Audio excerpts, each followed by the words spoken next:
GERD यानी कि gastro oesophagus reflux disease के बारे में।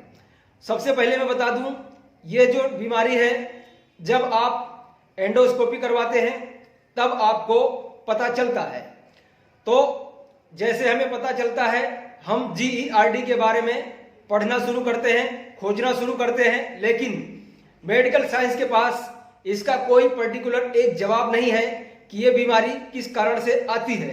आज मैं आप सबको उसका कारण भी बता रहा हूं और हम लोग ट्रीटमेंट कैसे करते हैं वो भी मैं आपको बताऊंगा। तो दोस्तों, सबसे पहले जान लेते हैं कि ये बीमारी आती क्यों है। जब भी हम कोई खाना खाते हैं, जैसे हमने कोई फूड इनटेक किया तो हमारे पेट में हमारा भोजन गया, उसके बाद जो वॉल है, स्फिंक्टर बोलते हैं उसको, वो वॉल बंद हो जाना चाहिए। लेकिन क्या होता है, वो जो वॉल है खुल जाता है, यानी किसी का थोड़ा खुला रहता है, किसी का ज्यादा खुला रहता है, लेकिन जो वॉल है उसमें स्ट्रेंथ नहीं रहती, मजबूती नहीं रहती है, इसलिए वो जो वॉल है वो खुल जाता है और हम डकार लेते हैं तो हमारा जो भोजन है ऊपर की तरफ निकलने लगता है। तो उसे हम दवाई लेते हैं मेडिकल स्टोर से, एंटासिड की गोलियां खाते हैं, कुछ दिनों के लिए आराम हो जाता है, लेकिन जैसे दवा आप छोड़ते हैं दोबारा वो प्रॉब्लम शुरू हो जाती है। तो सबसे पहले ये जानते हैं कि IQ बीमारी।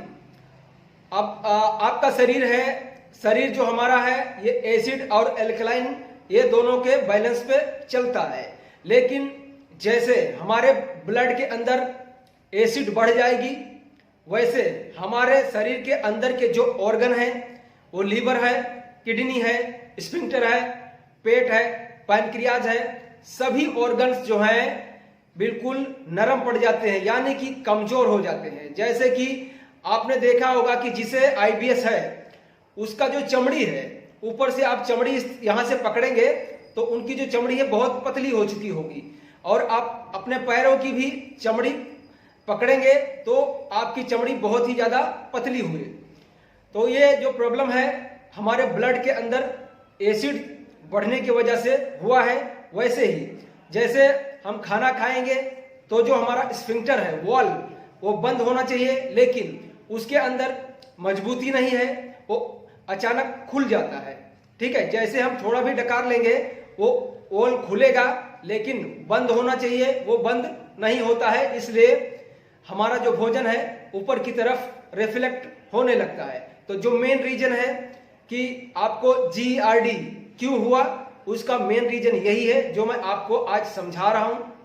लेकिन जैसे जैसे हम लोग थेरेपी देते हैं तो जो फूड बाहर की तरफ निकलने लगता है वो तो 7-8 दिन के अंदर बंद हो जाता है। लेकिन जो स्फिंक्टर के अंदर मजबूती लाना है उसके लिए क्या है कि हमें बॉडी का जो केमिकल है उसे बैलेंस करना पड़ता है। तो उसमें हम लोग एसिड का ट्रीटमेंट करते हैं, आपके ब्लड में एल्कलाइन को बढ़ाएंगे, तो धीरे धीरे जैसे हमारे अंदर के ऑर्गन मजबूत होंगे वैसे वैसे आपका जो स्फिंक्टर है वो भी मजबूत होगा, लीवर मजबूत होगा, किडनी मजबूत होगा। तो दोस्तों, ये भी मैं आपको बता देता हूं यहां पर कि हमारे ब्लड के अंदर एसिड क्यों बढ़ा, जिसकी वजह से अंदर के जो ऑर्गन है कमजोर पड़ गए और हमारा भोजन बाहर निकलने लगा। तो दोस्तों, सबसे पहली बात यही है कि हमारे अंदर के ऑर्गन जो किडनी है वो हमारे एसिड और एल्कलाइन को बैलेंस करती है। ठीक है, तो जैसे हम कोई भी भोजन लेते हैं तो उसके अंदर एसिड भी होता है, एल्कलाइन भी होता है, लेकिन ज्यादातर जो हमारा फूड है वो एसिडिक होता है। जैसे आपने दाल चावल खाया, रोटी खा लिया, अब सब्जी तो एक तरह से एल्कलाइन फूड है, लेकिन उसमें भी अगर हमने ज्यादा मसाला डाल दिया, गरम मसाला डाल दिया या कुछ ज्यादा तेल डाल दिया तो वो भी एसिडिक हो जाता है। तो इसीलिए लेफ्ट वाली किडनी है, उसका काम है कि ब्लड के अंदर जितनी भी ज्यादा एसिड है उसको फिल्टर करके बाहर निकालना। लेकिन अगर हमें IBS है, ब्लड में एसिड बढ़ा हुआ है, उसकी वजह से पहले भी आपको जैसे बताया कि हमारे अंदर के ऑर्गन लूज पड़ जाते हैं, यानी उनका जो फंक्शन है कम हो जाता है। तो जैसे हमारे किडनी का फंक्शन कम होगा तो वो ज़्यादा एसिड फिल्टर नहीं कर पाएगी, तो क्या होगा कि अंदर के ऑर्गन है वो लूज पड़ते जाते हैं और हमारी जो समस्या है बढ़ती चली जाती है। तो आपको घबराने की जरूरत बिल्कुल भी नहीं है, हमारे पास इसका ट्रीटमेंट है।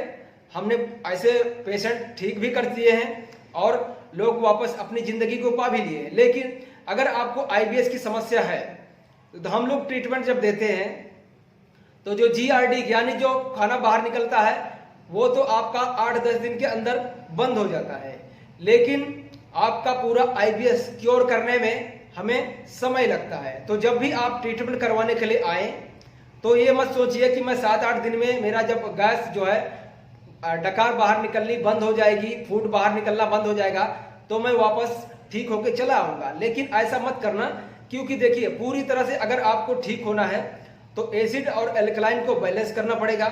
अगर आईबीएस है तो हो सकता है कि आपकी नेवल डिस्प्लेस हो, आपकी नाभि खिसकी हो, आपको नले पड़े हो, तो ये सारी चीजें आपको बिल्कुल ठीक करना पड़ेगा, तभी आपकी जिंदगी दोबारा वापस मिलेगी। तो आई होप कि आप लोगों को ये जानकारी पसंद आई है और ये जो सटीक जानकारी है मैंने मेरे अनुभव के ऊपर ये वीडियो बनाया है।